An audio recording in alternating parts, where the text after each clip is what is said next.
Hello and welcome to Dr. Brainwaves. I'm Dr. Susan Raschal and this is Dr. Rena Azar, and we are prepared to talk about heartburn. Heartburn is a very common condition affecting approximately 10% of the general population.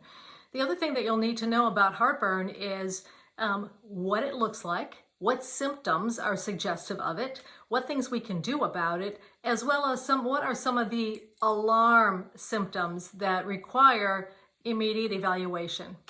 Absolutely. So heartburn is a condition generally causing esophagitis, which is irritation of the esophagus. So I'm going to do a little diagram for you all.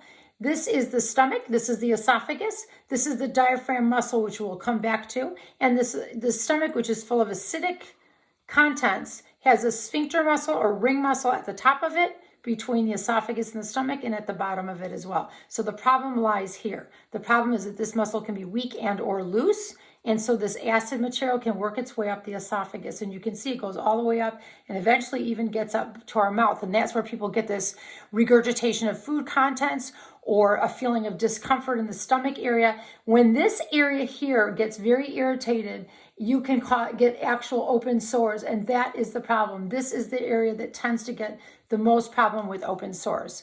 So esophagitis can also be caused, in addition to this acid reflux, which is fluxing back, esophagitis can also be caused by getting pills stuck and releasing the contents and causing irritation of that tissue, can be caused by excessive vomiting. Some people who are bulimic have that, or if they've been sick, maybe on chemotherapy, they can get esophagitis from the constant vomiting associated with that.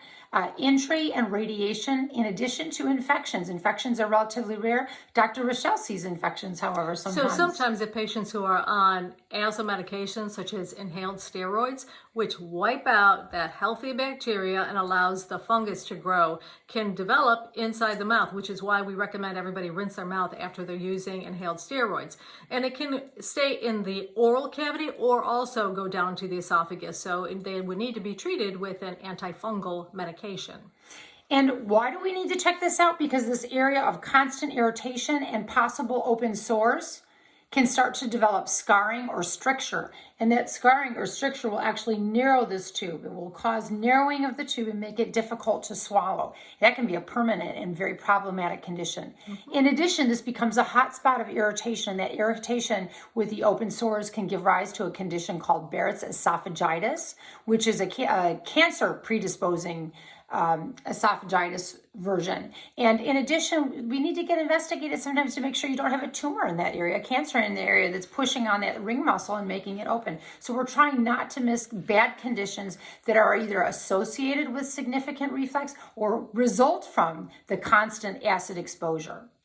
So what kind of symptoms does this present? I've already referred to the fact that most symptoms are heartburn and regurgitation of food products, but there are also atypical symptoms that can result from the acid as it goes all the way up that esophagus and into the mouth area, which includes cough, hoarseness, weak voice, swelling of the voice box gives rise to that.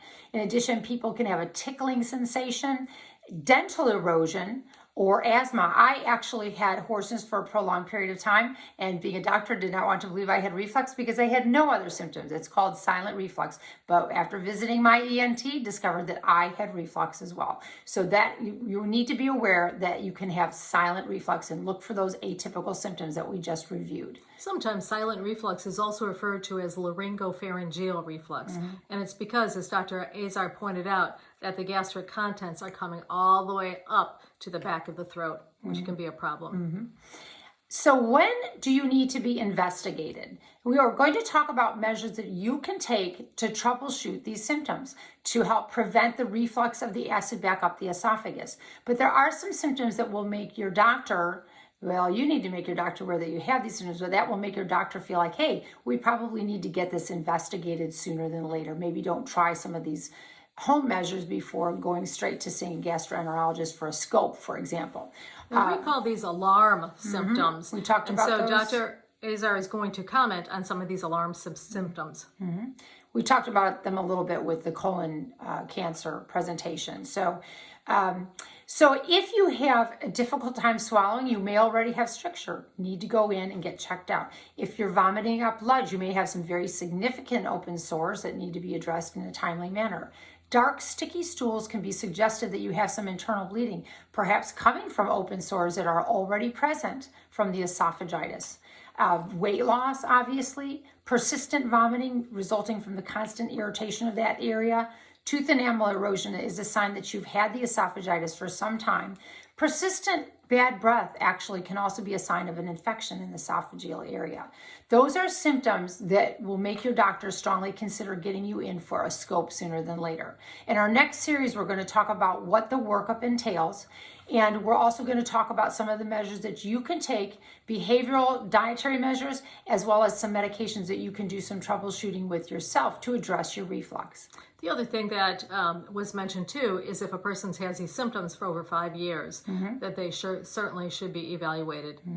Symptoms over 5 years, and oftentimes if you're 40 or 50 years old, that's a cutoff for a lot of primary care doctors to send you for a scope. So thank you for visiting Dr. Brainwaves.